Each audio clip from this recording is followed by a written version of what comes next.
vídeo, 851 de rate, a gente tá na conta aqui de 10 minutos.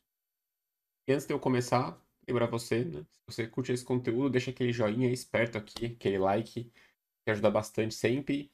Se inscreve no canal, caso você tenha aparecido aqui, por acaso, caiu de paraquedas. E aproveita para conhecer o canal, que tem muita coisa de xadrez. Acho que tem quase 2.000 vídeos sobre tudo que você imagina. Tem a ver com xadrez, partidas, análises, torneios antigos, enfim, coisas bem variadas. Vamos ao que interessa, então. Começar aqui nossa partida de 10 minutos. É para isso que vocês vieram, né? Pegamos um cara da. Onde que ele é? Bolívia. Nossa, eu achei que era um país africano. Etiópia, falar Gana, não sei. Da maneira da Bolívia, claro. Jogou E4. 820 de rating.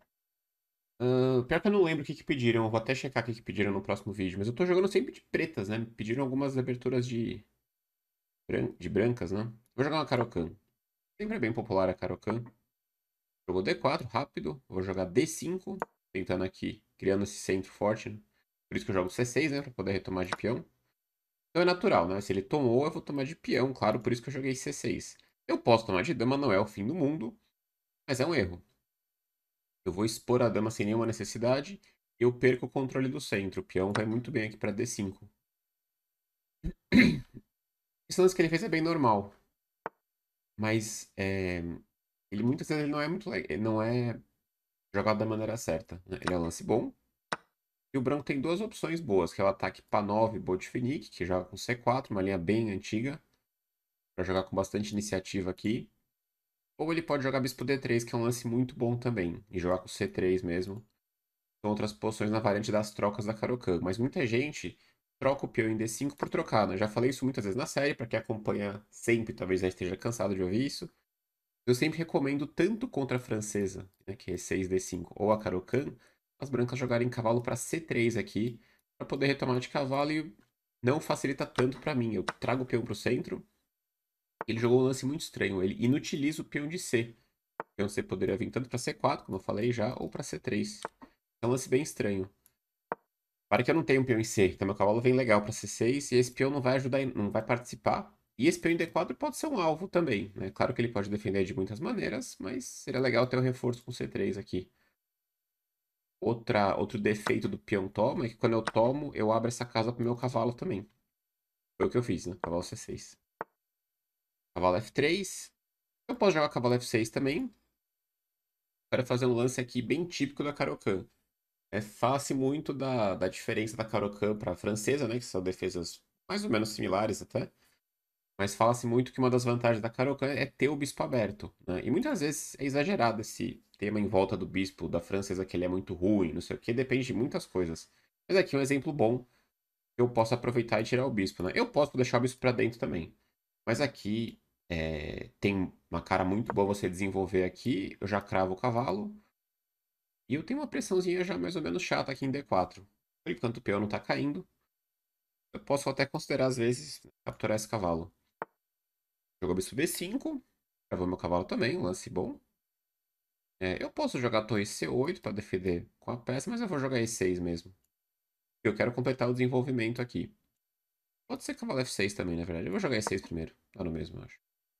Repara que ele não pode fazer cavalo E5, né? Colocaria uma pressão chata em C6 porque tá caindo a dama. Eu posso ser mais sofisticado e jogar bispo D6 e colocar o cavalinho em E7 aqui. Não precisa, né? Eu vou jogar cavalo F6 normal, vai. Mas eu poderia fazer assim também, um desenvolvimento um pouco mais original. Esse. Queria botar o bispo em D6, na verdade. Vou jogar bispo D6 mesmo. Podia ser bispo E7 pra sair dessa cravada. Vou jogar esse aqui que acho que é um pouco mais ativo. Vai fazer H3 em algum momento, eu acho. Jogou H3. Eu posso tomar o cavalo, mas normalmente eu vejo que as pessoas têm esse hábito bom, né? De você tirar o bispo pra cá. Eu não tenho uma vantagem imediata de tomar aqui. É um lance bom também. Eu posso voltar aqui, eu mantenho essa tensão. E dá pra ver que ele tá incomodado, né? Se ele jogar G4, que eu acho que ele vai jogar G4, porque começou H3. É um lance que compromete muito, né? Por causa do rei aqui em G1. Né? E pra piorar as coisas, ele tomou F6, que é um lance que me ajuda muito aqui. Só queria dizer, se joga G4, eu volto pra G6. E eu nem roquei ainda. Ou seja, eu posso tentar romper com H5 depois. E o rei dele tá no centro. Não, tá muito exposto, não no centro, né? Tá muito exposto o rei. E aqui eu faço, eu chamo de desenvolvimento indireto, né? A torre começa a jogar sem precisar ter mexido. Tomou em F6, que é um lance que me ajuda muito. Eu vou tomar de dama aqui em F6. Desenvolvo a dama, boto uma pressão aqui, boto uma pressão aqui. Peguei o par de bispo de quebra, né? Mas assim, ele fez um lance que só me ajuda. Então, muito cuidado com essas trocas assim. Nunca troca uma peça só por trocar. Geralmente tem que ter alguma ideia envolvida. E aqui é difícil imaginar uma vantagem.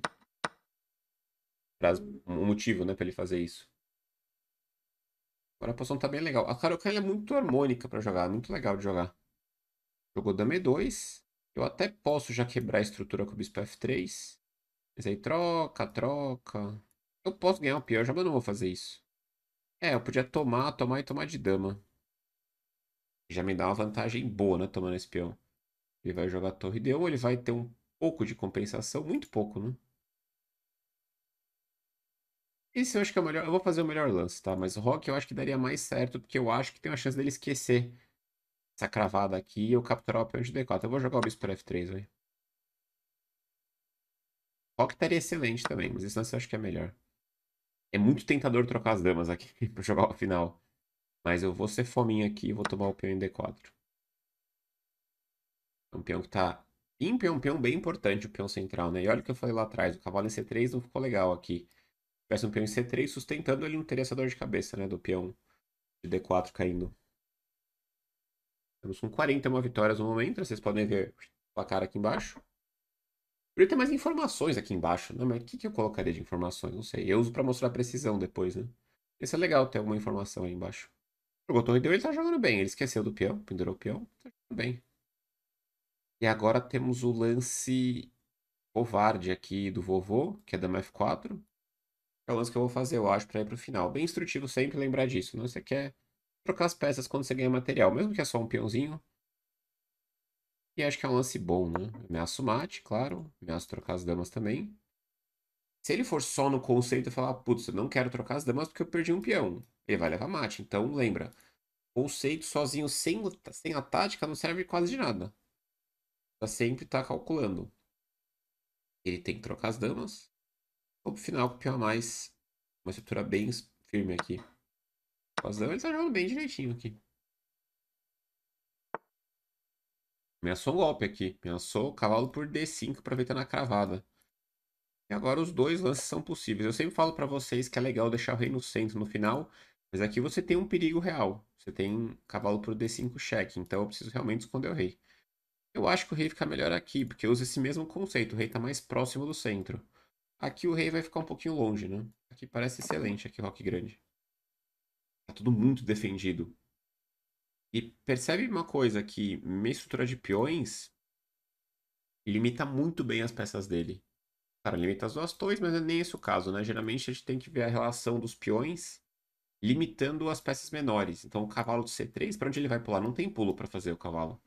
Minha estrutura limita. Esses dois peões limitam bastante o cavalo. É essencial ter esse peão, né, para sustentar essa base aqui em E6. E o bispo dele, se ele remanejar para cá, ele segue batendo na pedra aqui. Uma estrutura de peões está muito firme. O cavalo E2, um lance legal. Vou jogar bispo E5 ou bispo D6. Vou jogar bispo E5, vai para evitar uma possível troca dos cavalos. Eu também não teria por que me opor muito a isso, né? Ele tá jogando muito bem mesmo. Jogar rei C7. Colocar o rei numa casa preta. Aproxima aqui do centro. Vou jogar A6 daqui a pouco. É sempre útil melhorar um pouquinho o rei. Claro que eu não posso sair correndo muito com o rei. Tem bastante peça no tabuleiro. Mas o rei em C7 tá excelente aqui. E agora eu tenho duas opções muito boas, né? Ele quer trocar o cavalo. E eu não sei o que é melhor. Eu acho que cavalo pro D4 é melhor. Eu queria muito jogar esse lance, porque ele é muito confortável. Tomar de peão, esse peão tá isolado. Só que eu acho que eu vou tomar com com o cavalo, porque eu tô ameaçando em B5, ou seja, se ele tomar em E5, eu pego o bispo dele. E se ele tomar de peão, eu jogo bispo F6, eu fico batendo pra sempre nessa fraqueza. A gente tem aqui o que a gente chama de peão isolado. Ele é um peão isolado muito problemático esse, porque esse é um peão isolado. Não daria pra fazer um capítulo do livro sobre isso, porque ele é muito específico esse tema. Mas em posições de bispo de cores opostas, é um pesadelo completo você ter um peão fixado assim, porque sempre vai ter uma dor de cabeça enorme para defender esse peão. E o bispo dele não consegue defender o peão. Se o bispo estivesse aqui, por exemplo, estaria passivo, mas estaria defendendo o peão. Bom, deu cheque. E agora eu vou colocar o rei em D6. Parece uma casa excelente, né? Trazer ele para o centro. Uma casa que ele está totalmente seguro aqui. Poderia ser B6 também atacando o bispo, mas eu gosto muito desse lance. Esse aqui talvez fosse mais preciso, porque ataca o bispo e depois ganharia o peão. Mas essa posição que ela é tão triste que eu nem quero ganhar o peão agora. O que vocês fariam agora nessa posição, né? Você que tá no YouTube aí, dá um pause. Tenta imaginar o lance que você faria nessa posição. Então, eu pause, beleza? Continuar aqui. Eu quero simplificar, claro, né? Tô com um peão a mais. Mas eu vou lutar pela coluna. Eu vou jogar a torre C8. E agora uma hora vai cair esse peão. Começa a ter contra-jogo na coluna C agora. Ele vai ter que ao mesmo tempo evitar as entradas na coluna C, porque ele vai trocar as torres aqui. Senão eu troco e pego o peão. Se ele trocar e torre D2, talvez seja o único lance, ele tá completamente preso na defesa. Era melhor ter jogado o rei B6 ali que eu não joguei. Jogou um lance inteligente aqui. Inteligente esse lance. E se eu tomar, ele junta a estrutura, né? Interessante. Eu vou jogar a torre C7 pra dobrar. Poderia ter tomado e mudar a vantagem. Deixar esse peão junto, mas aí o peão C3 estaria isolado. Eu prefiro o torre C7. Tomou. Repara que ele não deve dar cheque aqui, porque eu vou voltar, ele vai ter problemas aqui. Seria um lance muito superficial. Poderia jogar rei B6 de novo, né? Bispo D3, agora ele esqueceu, né? Ele tampou a torre dele. Uma pena, porque eu queria mostrar como que eu ia seguir se ele jogasse esse. Eu ia jogar rei D6. Ele, na verdade, teria algumas chances muito pequenas, mas ele estaria se aguentando até. Agora aqui eu posso tomar o peão, né? Eu só preciso conferir se ele não tem nenhum ataque descoberto em cima do meu bispo. Mas não tem. Ele pode tomar em H7, mas aí eu jogo bispo por F2, cheque. Isso era uma variante legal, né? Se ele toma aqui, começando a pegar meu bispo já vai morrer de qualquer jeito se eu fizer a troca. Então eu posso jogar bispo por F2, né? Aquele lance a gente chama de desesperado, né? Que quando você já vai meio que perder a peça, você entrega a peça por alguma coisa. Né? Seria aqui, aqui, aqui, e aí eu tomo em H7, tô com 2 peões a mais. Ele jogou esse, eu vou voltar o rei para D6. E agora eu vou fazer uma barreira de peões na Casa Branca aqui, para limitar o máximo o bispo dele, para ser mais instrutivo. Eu não quero deixar esse peão no ar, tá? Eu normalmente jogaria H6 aqui. G6 tá bom, eu vou manter o G6, que é para manter essa ideia aqui, reforçar esse tema de você limitar o bispo adversário. E fica essa pergunta é muito comum, né? O que que eu faço, Cricor? Eu boto os meus peões na cor do bispo adversário ou na cor contrária? E a resposta que a gente sempre gosta de dar, qualquer enxadrista adora dar, depende. Depende muito da posição. Mas muitas vezes fica muito bom você colocar na cor do bispo, porque o bispo fica muito limitado, né? Só se um dia ele começar a chegar por trás dos peões e aí sim fazer a limpa aqui, mas é muito improvável que aconteça. Eu vou jogar bem a 6 aqui para jogar todos os peões realmente na Casa Branca, para limitar ao máximo o bispo dele. Eu quero preparar a trocar de torres agora. Ele tá ainda me dando um pequeno sufoco. Assim, uma pequena dificultada para eu trazer minha torre, né? Eu deveria jogar E5. Acho que eu posso movimentar o E5, né? Porque eu não queria mexer na estrutura, tá tudo tão, né, organizado. Mas rei D7 ele teria um B5 me incomodando um pouco aqui. Me incomodando quase nada, né? Mas eu vou jogar E5, vamos movimentar aqui a estrutura de peões. E agora eu começo a andar com esse centro, E4. Minha torre não precisa entrar em jogo agora, né? Talvez rei D7 fosse mais limpinho até, né? Mas esse lance tá excelente também. Repara que quando eu avanço o peão, a estrutura fica um pouquinho mais, né, bem pouco mais instável, porque agora o peão em D5 não está defendido por outro peão. Mas claro que eu estou exagerando também na profilaxia aqui, não está sendo atacado nem nada. Jogar E4. Ele tem ainda uns. Tá bom, aqui torre D2 bispo C3 eu jogo. E agora eu quero jogar F5. Só me incomoda um pouco ele ter a coluna e eu não ter como contestar essa coluna. Bem, não tá acontecendo nada. Ele vai jogar B5, eu vou trocar. A posição segue bem segura aqui. Jogar F5. Tem que acelerar um pouco no tempo. Tô com 1 minuto e 20 só. Porque agora isso aqui tá um pouquinho instável. Então se eu jogar rei D7 pra preparar a torre C8, eu levo a torre D2, o peão em D5 cai. Aí dificulta muito minha vida. Talvez eu tenha que vir por aqui mesmo. Jogou F3, eu vou jogar a torre D8. Se ele tomar, ele meio que me ajuda, porque eu faço 2 peões passados aí, né? F e FE. E aí sim eu vou começar a avançar esses peões no momento certo. E agora eu tenho a ideia de fazer a torre D7, torre C7. Talvez. Para lutar pela coluna, né? E no final, a vitória é muito simples. Mesmo que é o final de Bispo de Cor Oposto, né? Que tem uma fama de ser um final muito empatativo. Vou jogar esse mesmo. Quando você tem 2 peões a mais, é outra história, né? Jogou torre D2, ele já fugiu ali da coluna. Eu vou jogar bispo C3, que é muito chato agora, porque eu ataco a torre e vou pegar o peão. Infelizmente, ele não deixou concluir meu plano, que eu gostaria de ter feito, né? Em B4. Agora eu vou começar. Poderia ter jogado D4, né? Era muito mais harmônico esse lance, né? Defende, já passa o peão ali. Mas tá bom, eu vou jogar A5, reforçando aqui meu bispo de B4. E aí eu vou jogar a torre C7, avançar. E a posição dele é desesperadora. Ele vai jogar um bispo B5 aqui atacando a minha torre. Eu acho, né? Tem que tentar alguma ideia. Jogou? Vou jogar a torre C7. Pegando a coluna. E agora vamos parar. D4, D3, rei, rei. E a posição aqui joga sozinha. Ele vai jogar a torre D1.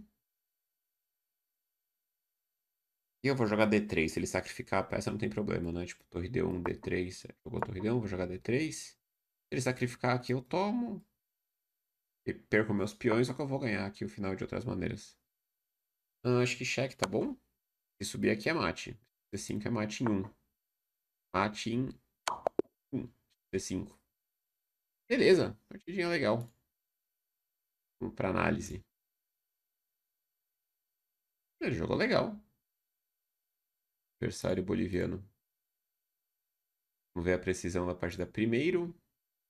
Tem um botão errado, não. Vamos ver a precisão.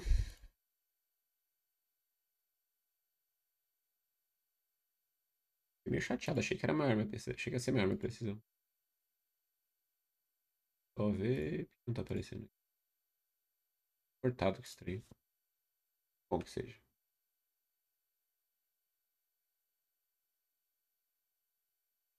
Lá pra cá de leve. Finge que tá cortado. Hum.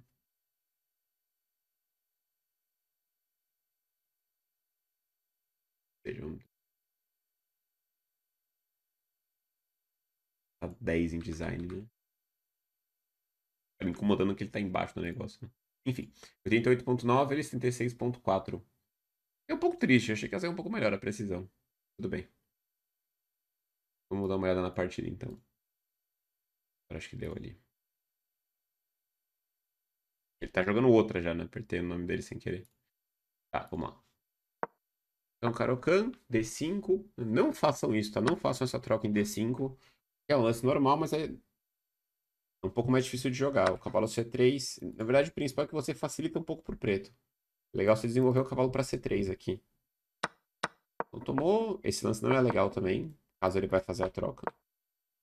Cavalo C6. Cavalo é que é muito bom desenvolver o bispo para fora da cadeia de peões, ou seja, quando eu for jogar E6, o bispo já está desenvolvido. B5, eu joguei E6, cavalo F6, bispo D6 eu joguei. E para que engraçado, ele fez lances mais ou menos bem normais, eu já tô com 0,6 de vantagem, né? Justamente por isso, esse cavalo não fica legal aqui. E o cavalo, ele tá limitado pelos meus peões, que é o tema da partida que eu quero falar para vocês, né? Limitar as peças do adversário. Quando você aprende essa arte, vamos dizer, de limitar as peças do seu adversário com os seus peões, é muito chato de jogar contra você, daí você fica um adversário mais incômodo de enfrentar. Bom, ele jogou H3, voltei para H5 bispo, ele tomou em F6, que é um lance que me ajuda muito. Eu não tem por que ele fazer isso, né? Ele desenvolve minha dama fica numa situação bem agressiva, inclusive perigosa para ele. Jogou dama E2, e aqui o lance que eu queria fazer, que era muito, o lance da preguiça, era rock aqui. Eu tomei F3, que tá bom. Eu tomei o peão em D4 aqui. Torre D1, dama F4. Trocamos as damas, torre 1 e eu fiz o rocão aqui. Então lembra disso, tá? O rei fica legal no centro, mas aqui tem alguns perigos acontecendo. E se você for fazer o rock, melhor fazer rock grande, porque eu não tenho nenhum perigo de ataque, né? Não tem peça, claro. Ele me atacar e ele fica mais próximo do centro um dia. Meu cavalo é 2, eu puxei o bispo para E5. Ele atacou meu bispo. C3, trouxe o rei para C7. Essa é outra coisa que eu falo bastante, né? É claro, o rei tá totalmente fora de perigo em C8, né? Não vai levar um cheque nunca. Mas é sempre um pouquinho mais harmônico deixar o rei numa casa contrária do bispo adversário. Evita alguns temas no futuro. Então o rei fica muito bem em C7, né? Parece um negócio totalmente assim, abstrato, superficial, né? Assim, colocar o rei aqui. Mas você também tá melhorando o rei para alguns finais, eventualmente. Então é o tipo de lance que é legal você ter também. Jogar o rei C7 aqui. Cavalo D4, eu tomei de cavalo. E agora eu mantenho essa pressão bispo F6. Aqui tá muito dor de cabeça para ele. Eu vou jogar rei D6. Lutar pela coluna e ele tem esse peão fraco para sempre. Vai ser um. É, realmente aqui ele vai criticar um pouco. O rei B6 era melhor. Tá com o bispo e ganhou um peão. É que era tão confortável esse lance, né? Rei D6. E aí torre C8, ele jogou torre C3, que eu achei um lance legal. O Engine gosta da troca em C3, né? Queria uma outra fraqueza em C3, mas eu acabei jogando torre C7. Ele não se emociona muito, mas a vantagem tá ali ainda. E aqui ele pendurou. Opa, spoiler. Opa, por spoiler. Aqui. E aqui ele pendurou o peão de D4. Então, se ele jogasse rei F1, por exemplo, eu jogaria rei D6, ele ainda teria bastante luta pela frente. Rei E2. E tenta botar o rei em D3, defende o peão. Ah, não é tão fácil pra mim ainda ganhar. Ele bota o rei em D3, né? Porque essa situação tá muito boa pra mim, porque ele tem que gastar uma torre na defesa. Se o rei chegar em D3, aí a coisa muda de figura, porque a torre tá livre daí pra pelo menos ajudar na defesa. D3 eu tomei. E se ele fizesse esse lance, eu teria bispo F2, que é um pesadelo pra ele. Agora eu vou jogar o final com 2 peões a mais. E uma dúvida, vamos dizer que ele deu cheque. Rei D6 vai ganhar também, tá? Mas eu não tenho por que permitir o contra-jogo dele nessa posição. Então rei D7 é muito melhor aqui, você evita a entrada em C8. Esse lance também ganha, mas vai te dar uma dor de cabeça tremenda aqui. Depois de torre C8, ele pode te incomodar aqui, ficar dando cheque, né? É que tá tudo tão sólido que tá tranquilo aqui ainda. Mas lembra disso, eu acabei de falar. Talvez pode ser o título do vídeo também, mas conceitos sem cálculo não serve de quase nada. Você vai falar, pô, o Cricor me ensinou que o rei tem que ir pro centro nos finais. Sim, mas aqui você tem que evitar essa invasão da torre dele. Então você tem que calcular primeiro e ter o conceito ali te ajudando, te direcionando. Pô, se não tiver nenhum problema, é melhor ter o rei em D6. É bom ter esse conceito. Não quer dizer que você vai jogar esse de qualquer maneira. Então aqui é muito mais inteligente, rei D7, evita qualquer tipo de contra-jogo, vai acabar ganhando com 2 peões a mais.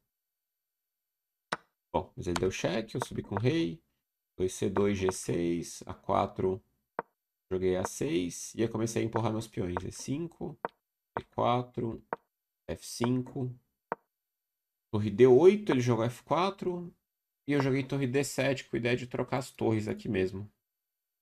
Ele já tirou a torre, agora caiu o peão de B4, né? Aqui D4 era muito agradável também, vamos falar a verdade, né? Mas bispo por B4 é excelente. Ele tentou o contra-jogo aqui, mas eu reforço muito aqui o bispo em B4. Lá, lá, E4, agora os peões avançam. Lembra disso, tá? Aqui, é claro que ele atacou meu peão, tá? Eu preciso mexer o peão e defender. Mas esse caso, no final de Bispo de Couro, aposta que você realmente quer muito colocar os seus peões na casa da cor do bispo adversário. Por quê? Vamos dizer que numa situação como essa. É claro que tá ganho ainda, tá? Eu tenho a coluna, tenho 2 peões a mais. Vamos dizer que o branco faça um lance X aqui. Eu quero sempre jogar D3 aqui. Por quê? Eu mantenho a mobilidade dos meus peões. Se eu jogar esse, é excelente também. Ele diz que é um erro, né? Quando eu digo que tá excelente, quer dizer que mantém 5 pontos de vantagem. Eu vou ganhar de qualquer jeito. Mas eu permito que um bloqueio, a palavra que eu mais falo, eu acho, nas minhas transmissões, nos vídeos ou enfim, nas lives também. Bispo D3, meus peões não andam agora. Eu preciso desalojar esse bispo de algum jeito. Eu vou ter que jogar um torre C3, torre A3, dar um cheque. Mas dá um trabalho enorme já fazer isso. Então, meus peões são tão inutilizados agora. Pelo menos por enquanto. Por isso que eu tenho que jogar com D3, porque não tem como ele bloquear. Quer dizer, bloquear, botar uma peça aqui ou aqui. Se ele botar uma peça aqui, uma torre, um rei, eu vou conseguir desalojar com o meu bispo.